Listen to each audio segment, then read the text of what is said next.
여러분, 조선시대 하면 무엇이 떠오르시나요?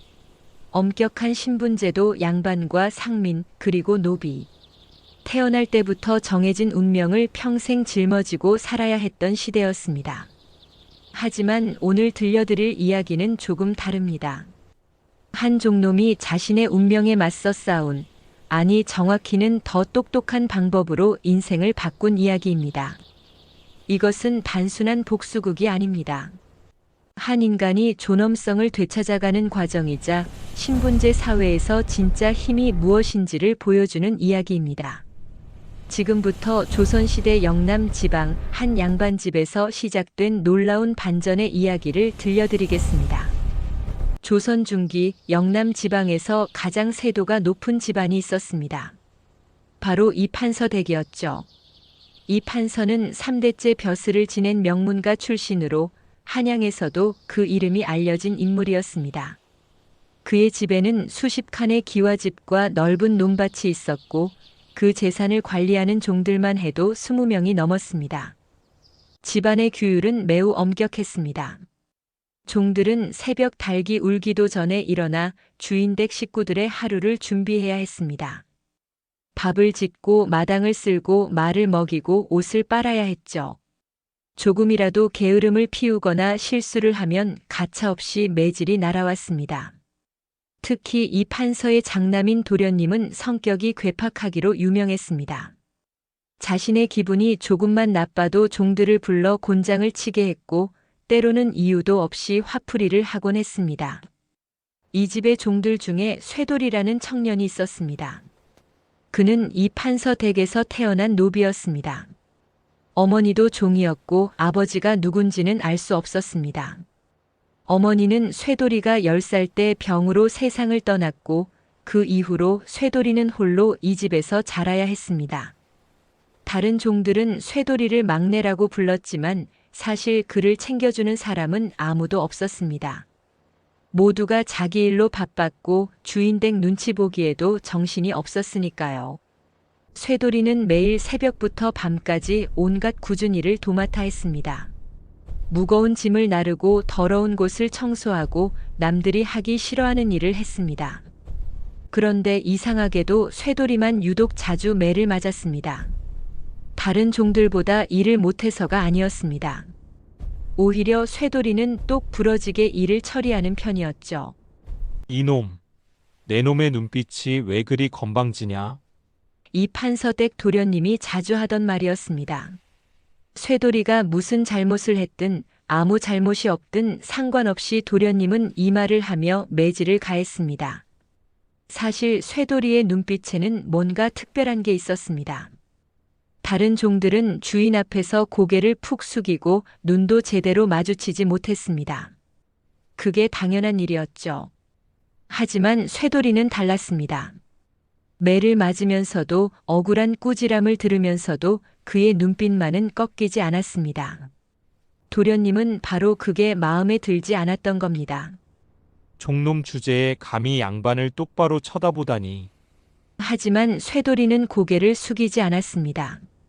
아니, 숙일 수가 없었습니다. 그것이 자신에게 남은 마지막 자존심이라고 생각했으니까요. 매를 맞을수록 모욕을 당할수록 쇠돌이의 눈빛은 더욱 또렷해졌습니다. 그 눈빛 속에는 분노도 원망도 있었지만 무엇보다도 굴하지 않겠다는 의지가 담겨 있었습니다. 쇠돌이에게는 아무도 모르는 비밀이 하나 있었습니다. 바로 글을 읽을 줄 안다는 것이었죠. 종놈이 글을 배운다는 건 있을 수 없는 일이었습니다. 양반들의 특권이었고 신분 질서를 위협하는 행위로 여겨졌습니다. 하지만 쇠돌이는 어릴 적부터 남몰래 글을 익혔습니다. 도련님들이 서당에서 공부할 때 쇠돌이는 마당을 쓸거나 장작을 패는 척하며 귀를 쫑긋 세웠습니다. 훈장님이 가르치는 천자문 소리를 듣고 도련님들이 읽는 사서삼경의 구절을 외웠습니다. 밤이 되면 도련님들이 버린 종이 쪼가리를 주워 모았습니다. 그리고 달빛 아래에서 그 글자들을 하나하나 익혔죠. 막대기로 땅에 글자를 쓰며 연습했고 머릿속으로 수없이 반복했습니다. 몇 년이 지나자 쇠돌이는 웬만한 글은 다 읽을 수 있게 되었습니다. 심지어 간단한 셈법과 장부 정리하는 법도 스스로 터득했습니다. 하지만 이 사실을 아무에게도 말하지 않았습니다. 들키는 순간 어떤 벌을 받을지 알 수 없었으니까요. 그러던 어느 날 이 판서 댁에 청천벽력 같은 소식이 전해졌습니다. 이 판서가 영모 사건에 연루되었다는 것이었습니다. 사실 이 판서는 아무 잘못이 없었습니다. 하지만 정치적 싸움에 휘말리면서 억울하게 누명을 쓰게 된 것이죠. 한양에서 급히 내려온 관군들이 이 판서를 결박해 끌고 갔습니다. 이건 오해요. 나는 결백하오. 이 판서의 외침도 소용없었습니다. 며칠 후에는 관가에서 사람들이 나와 집안의 재산을 모두 압류한다고 통보했습니다. 몰락은 순식간이었습니다. 어제까지만 해도 영남 제1의 세도가였던 집안이 하루아침에 죄인의 집이 되어버렸습니다.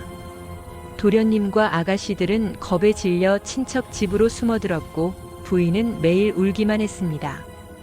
종들도 하나둘씩 도망치기 시작했습니다. 어차피 주인이 몰락하면 자신들도 뿔뿔이 흩어지거나 다른 집에 팔려갈 게 뻔했으니까요. 보름 만에 20명이 넘던 종들 중 절반 이상이 사라졌습니다. 혼란 속에서도 쇠돌이만은 끝까지 그 집에 남아 있었습니다. 다른 종들이 너도 빨리 도망가라고 말했지만 쇠돌이는 고개를 저었습니다. 나는 여기 남겠소. 왜? 주인 댁이 망했는데 여기 남아서 뭘 하려고? 정리할 게 있소. 종들은 이해할 수 없다는 표정으로 떠나갔습니다. 하지만 쇠돌이에게는 계획이 있었습니다. 이 혼란이 오히려 자신의 능력을 보여줄 기회가 될 수 있다고 생각한 것이죠. 며칠 후 관가에서 관리들이 왔습니다. 이 판서 댁의 재산을 정리하고 목록을 작성하기 위해서였습니다. 그런데 집안은 엉망진창이었습니다. 장부는 어디에 있는지 알 수 없었고 곡식 창고의 열쇠도 찾을 수 없었습니다. 관리들이 난감해하며 이걸 어떻게 정리한단 말인가? 하고 있을 때 쇠돌이가 조용히 나타났습니다. 제가 도와드리겠습니다. 관리들은 한낱 종놈을 보며 코웃음을 쳤습니다. 내가 뭘 안다고? 하지만 쇠돌이는 침착하게 말했습니다. 이 댁의 곡식 창고는 모두 세 곳입니다. 동쪽 창고에는 쌀 200석, 서쪽 창고에는 보리 150석, 뒤쪽 창고에는 콩과 팥이 보관되어 있습니다. 관리들이 놀라서 물었습니다. 내가 어떻게 그걸 아느냐? 제가 창고 관리를 도왔습니다. 또한 주인 댁의 토지 문서는 사랑채 책장 뒤에 숨겨져 있고 장부는 안채 장롱 밑에 있습니다. 관리들은 반신반의하며 쇠돌이가 말한 곳을 확인했습니다. 정말로 모든 것이 그가 말한 대로였습니다. 더 놀라운 것은 쇠돌이가 장부를 펼쳐 들더니 그 내용을 술술 읽어내려가기 시작한 것이었습니다. 이 토지는 동쪽 마을에 있는 논 열마직이며 작년 수확량은 쌀 50석입니다. 이 문서는 서쪽 밭에 대한 것으로. 관리들은 입을 다물지 못했습니다. 종놈이 글을 읽을 뿐만 아니라 장부의 내용까지 정확히 파악하고 있다니. 내 놈 글을 배웠느냐? 한 관리가 물었습니다. 쇠돌이는 잠시 망설이다가 대답했습니다. 스스로 익혔습니다. 관리들은 서로 얼굴을 마주 보았습니다. 이런 경우는 처음이었습니다. 쇠돌이는 계속해서 자신의 능력을 보여주었습니다. 복잡하게 얽힌 토지 문서들을 정리하고 빚관계를 명확히 밝혀냈으며 창고에 보관된 물품들의 목록을 빠짐없이 작성했습니다. 심지어 주인 댁이 빌려준 돈과 빌린 돈까지 정확히 계산해냈습니다. 일주일 후 관가의 원님이 직접 이 판서 댁을 방문했습니다. 소문을 듣고 그 종놈을 직접 보기 위해서였죠. 네가 바로 그 종이냐? 예, 그렇습니다. 내 이름이 무엇이냐? 쇠돌이라고 합니다. 원님은 쇠돌이가 작성한 장부를 꼼꼼히 살펴보았습니다. 완벽했습니다. 한 글자도 틀린 곳이 없었고 숫자 하나도 빠진 게 없었습니다. 원님은 감탄하며 말했습니다. 대단하구나. 내 재능이 아깝다. 종으로 살기에는 너무 아까운 인재야. 그리고 원님은 쇠돌이에게 제안했습니다. 내가 너를 관가의 서리로 쓰겠다. 어떠냐? 서리는 관가에서 문서를 작성하고 행정 업무를 돕는 사람이었습니다. 신분은 낮았지만 양반이 아니어도 할 수 있는 일이었죠. 쇠돌이는 잠시 생각했습니다. 이것은 그의 인생이 바뀔 수 있는 기회였습니다. 하지만 조심스럽게 물었습니다. 제가 종의 신분인데 괜찮겠습니까? 원님이 웃으며 말했습니다. 이 판서댁이 몰락하면서 너의 종 문서도 의미가 없어졌다.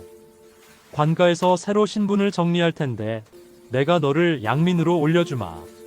쇠돌이의 가슴이 두근거렸습니다. 태어나서 처음으로 자신의 운명을 스스로 선택할 수 있는 순간이 온 것입니다. 감사합니다. 최선을 다하겠습니다. 그렇게 쇠돌이는 관가의 서리가 되었습니다. 처음에는 다른 서리들이 그를 무시했습니다. 종놀이 출신 주제. 하며 비아냥거렸죠. 하지만 쇠돌이는 묵묵히 자신의 일에 집중했습니다. 그는 누구보다 빨리 문서를 작성했고 복잡한 계산도 정확하게 해냈습니다. 밤늦게까지 남아 일했고 다른 사람들이 어려워하는 업무도 기꺼이 맡았습니다. 몇 달이 지나자 원님도 다른 관리들도 쇠돌이의 능력을 인정하지 않을 수 없었습니다. 1년쯤 지났을 때 쇠돌이는 관가에서 빠질 수 없는 인물이 되어 있었습니다. 쇠돌이는 단순히 문서 작성만 잘하는 게 아니었습니다. 그는 사람들의 마음을 읽는 법도 알았고 복잡한 민원을 해결하는 지혜도 있었습니다. 어느 날 두 마을 사이에 경계 분쟁이 일어났습니다. 양쪽 모두 자기 마을의 땅이라고 주장했고 원님도 판단하기 어려워했습니다. 쇠돌이가 나섰습니다. 제가 옛 문서를 찾아보겠습니다. 그는 관가의 오래된 기록들을 뒤져 50년 전의 토지 대장을 찾아냈습니다. 거기에는 명확히 경계가 표시되어 있었죠. 분쟁은 깔끔하게 해결되었고 원님은 쇠돌이를 더욱 신임하게 되었습니다. 또 다른 때에는 탐관오리가 백성들에게서 세금을 부당하게 걷어들이는 사건이 있었습니다. 쇠돌이는 장부를 면밀히 조사해 그 증거를 찾아냈고 덕분에 부패한 관리가 처벌받았습니다. 이런 일들이 쌓이면서 쇠돌이의 명성은 점점 높아졌습니다. 백성들은 그를 공정한 설이라고 불렀고 관리들은 똑똑한 쇠돌이라고 불렀습니다. 5년이 흘렀을 때 쇠돌이는 관가에서 가장 중요한 서리 중 한 명이 되었습니다. 그의 의견 없이는 원님도 결정을 내리기 어려울 정도였습니다. 10년이 흐른 어느 날 늙은 향리의 우두머리가 은퇴를 하게 되었습니다. 향리는 지역의 행정을 실질적으로 담당하는 사람들로 관직은 아니지만 큰 힘을 가지고 있었습니다. 원님이 쇠돌이를 불렀습니다. 쇠돌이, 네가 새로운 향리의 우두머리가 되어라. 저는 아직 부족합니다. 아니다. 너만큼 이 지역 일을 잘 아는 사람이 없다. 게다가 백성들도 너를 신뢰한다. 이렇게 해서 쇠돌이는 향리의 우두머리가 되었습니다. 한때 양반집의 종놈이었던 그가 이제는 지역 행정을 총괄하는 위치에 오른 것입니다. 물론 여전히 양반들에 비하면 낮은 신분이었지만 실질적인 권력은 웬만한 양반보다 컸습니다. 쇠돌이는 자신의 권력을 백성들을 위해 사용했습니다. 부당한 세금을 줄이고 억울한 일을 당한 사람들을 도왔으며 공평하게 일을 처리했습니다. 그의 명성은 영남 지방 전체로 퍼져나갔습니다. 다른 고을의 원님들도 쇠돌이의 이름을 알게 되었고 어려운 문제가 생기면 그에게 자문을 구하곤 했습니다. 쇠돌이는 이제 더 이상 종놈 출신이 아니었습니다. 그는 실력과 인격으로 인정받는 쇠돌이 향리였습니다. 그러던 어느 봄날이었습니다. 관가 앞에 남루한 옷을 입은 한 남자가 나타났습니다. 그는 머리는 산발이고 옷은 누더기였으며 수염은 덥수룩했습니다. 거지처럼 보였죠. 여보시오. 쇠돌이 향리를 만나고 싶소. 관가 문지기가 코웃음 쳤습니다. 거지 주제에 향리님을 만나겠다고. 썩 물러가지 못해. 하지만 그 남자는 물러서지 않았습니다. 제발 꼭 만나야 하오. 옛날에 우리는 잘 아는 사이였소. 잘 아는 사이? 향리님이 너 같은 거지를 알 리가 없지. 가지 않으면 곤장을 맞을 줄 알아. 소란이 벌어지자 안에서 쇠돌이가 나왔습니다. 무슨 일이요? 쇠돌이가 그 남자를 보는 순간 시간이 멈춘 듯 했습니다. 비록 초라한 모습이었지만 그 얼굴을 쇠돌이는 잊을 수가 없었습니다. 바로 옛날 이 판서댁의 도련님이었습니다. 그 오만했던, 매일 자신을 때리던, 내 눈빛이 건방지다고 하던 바로 그 사람. 도련님도 쇠돌이를 알아보았습니다. 그의 얼굴이 창백해졌습니다. 도련님, 문지기가 놀라서 물었습니다. 향리님 이 사람을 아십니까? 쇠돌이는 잠시 말없이 도련님을 바라보았습니다. 수많은 감정이 그의 머릿속을 스쳐 지나갔습니다. 분노, 원망, 그리고 묘한 동정심. 도련님은 쇠돌이 앞에 무릎을 꿇었습니다. 한때 자신을 매질하던 그 사람이 이제는 자신 앞에 무릎을 꿇고 있었습니다. 쇠돌아. 아니, 쇠돌이 향리님. 제발 저 좀 도와주시오. 목소리는 떨리고 있었습니다. 자존심이 강했던 양반 도련님이 천민 출신 앞에 무릎을 꿇는다는 것이 얼마나 굴욕적인 일인지 쇠돌이는 잘 알고 있었습니다. 일어나십시오. 우선 안으로 들어오시지요. 쇠돌이는 도련님을 자신의 방으로 데리고 들어갔습니다.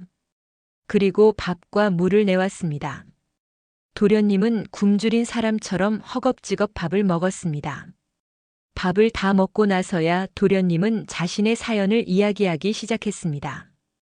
이 판서가 영모로 몰려 유배를 간 후 집안은 완전히 몰락했습니다. 재산은 모두 몰수되었고 친척들도 연을 끊었습니다. 도련님은 어머니와 동생들을 데리고 외딴 시골로 숨어들었습니다. 하지만 양반 신분이라는 자존심 때문에 농사일도 장사도 할 수 없었습니다. 조금씩 가진 물건을 팔아 연명했지만 그것도 곧 바닥났습니다. 어머니는 병으로 세상을 떠났고 동생들은 뿔뿔이 흩어졌습니다. 도련님 혼자 남게 되었죠. 이제 그는 완전히 거지가 되어 있었습니다. 제가 관가에 민원을 넣어야 하는 일이 생겼습니다. 하지만 저는 글을 쓸 줄은 알아도 이런 행정 절차를 잘 모릅니다. 도련님의 목소리는 떨리고 있었습니다. 제발 도와주십시오. 제가 과거에 저지른 잘못을 용서해달라는 게 아닙니다. 다만 말을 잇지 못하고 도련님은 고개를 숙였습니다. 쇠돌이는 조용히 그를 바라보았습니다. 복수할 수 있는 완벽한 기회였습니다. 과거에 자신을 괴롭혔던 사람이 이제 자신 앞에 무릎을 꿇고 있었으니까요. 쇠돌이는 천천히 입을 열었습니다. 도련님, 한 가지만 여쭤보겠습니다. 무엇이든 물어보시오. 제 눈빛이 건방지다고 하셨던 거 기억하십니까? 도련님의 얼굴이 더욱 창백해졌습니다. 그는 고개를 끄덕였습니다. 기억합니다. 부끄럽지만 기억합니다. 그때 왜 그런 말씀을 하셨습니까? 도련님은 한참을 망설이다가 대답했습니다. 솔직히 말씀드리겠습니다. 당신의 눈빛이 무서웠습니다. 종놈 주제에 꺾이지 않는 그 눈빛이 저를 무시하는 것 같아서 두려웠습니다. 그래서 더 심하게 대했던 것 같습니다. 쇠돌이는 고개를 끄덕였습니다. 알겠습니다. 그래서 저를 도와주시지 않으시겠습니까? 아니, 돕지 않으셔도 괜찮습니다. 제가 무슨 자격으로? 쇠돌이가 말을 끊었습니다. 도와드리겠습니다. 도련님은 믿을 수 없다는 표정으로 쇠돌이를 바라보았습니다. 정말입니까? 예. 하지만 한 가지 조건이 있습니다. 도련님의 얼굴에 긴장감이 돌았습니다. 쇠돌이가 무슨 말을 할지 두려웠던 것이죠. 제가 더 이상 종놈이 아니라는 것 인정해 주십시오. 쇠돌이의 목소리는 차분했지만 단호했습니다. 저는 이제 쇠돌이 향리입니다. 과거의 그 종놈이 아닙니다. 도련님도 이제 저를 그렇게 대해 주십시오. 도련님은 눈물을 글썽이며 고개를 숙였습니다. 알겠습니다. 아니, 당연합니다. 제가 오히려 감사해야 할 일입니다. 쇠돌이는 도련님의 민원을 정리해 주었습니다. 복잡한 토지 문제였는데 쇠돌이의 도움으로 깔끔하게 해결되었습니다. 도련님은 감사의 인사를 하고 떠났습니다. 그런데 며칠 후 도련님이 다시 나타났습니다. 이번에는 조금 깨끗한 옷을 입고 있었습니다. 쇠돌이 향리님, 제가 감히 부탁이 있습니다. 말씀하십시오. 제게 일을 가르쳐 주시겠습니까? 저는 평생 양반으로만 살아와서 제 손으로 뭔가를 하는 법을 모릅니다. 하지만 이제는 배워야 할 것 같습니다. 쇠돌이는 잠시 생각하다가 고개를 끄덕였습니다. 좋습니다. 관가에서 서류 정리하는 일이 있습니다. 품삯은 적지만 배우시는 데는 도움이 될 겁니다. 그렇게 도련님은 관가에서 일하기 시작했습니다. 처음에는 서툴렀지만 점차 나아졌습니다. 쇠돌이는 도련님에게 장부 정리하는 법, 문서 작성하는 법을 가르쳐 주었습니다. 아이러니했습니다. 과거에 도련님이 서당에서 공부할 때 쇠돌이가 몰래 배웠던 것처럼 이제는 쇠돌이가 도련님에게 가르치고 있었으니까요. 몇 달이 지나자 도련님은 제법 일을 할 수 있게 되었습니다. 그는 쇠돌이에게 깊은 감사를 표했습니다. 당신은 참 대단한 사람입니다.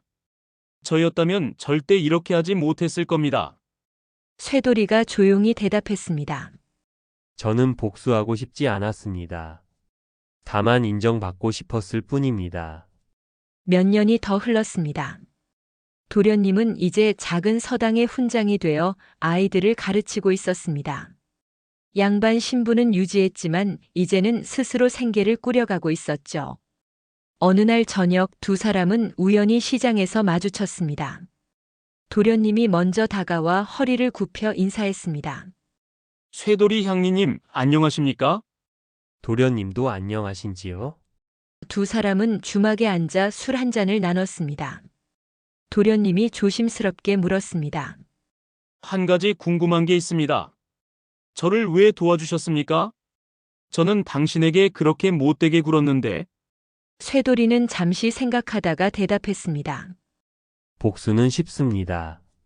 하지만 그것으로는 아무것도 바뀌지 않습니다. 저는 제가 더 이상 무릎 꿇는 사람이 아니라는 것을 증명하고 싶었습니다. 그리고 도련님께서 그것을 인정해 주셨습니다. 그것으로 충분했습니다. 도련님은 고개를 끄덕였습니다. 저는 당신에게서 많은 것을 배웠습니다. 신분이 아니라 사람 그 자체의 가치를 말이죠. 두 사람은 말없이 술잔을 들었습니다. 과거의 주인과 종이 아닌 두 명의 인간으로서 쇠돌이의 이야기는 영남 지방의 전설처럼 퍼져나갔습니다. 종놈 출신이 향리가 되었다는 이야기, 그리고 과거의 주인을 용서하고 도왔다는 이야기. 사람들은 쇠돌이를 존경했습니다. 신분이 낮아도 실력과 인품으로 인정받을 수 있다는 것을 보여준 인물이었으니까요. 쇠돌이는 죽을 때까지 향리로 일했습니다. 그는 공정하고 현명한 판단으로 수많은 백성들을 도왔고 그의 이름은 오래도록 기억되었습니다. 이 이야기가 우리에게 주는 교훈은 무엇일까요? 진정한 힘은 신분이나 지위에서 나오는 게 아니라 한 사람의 능력과 인격에서 나온다는 것입니다.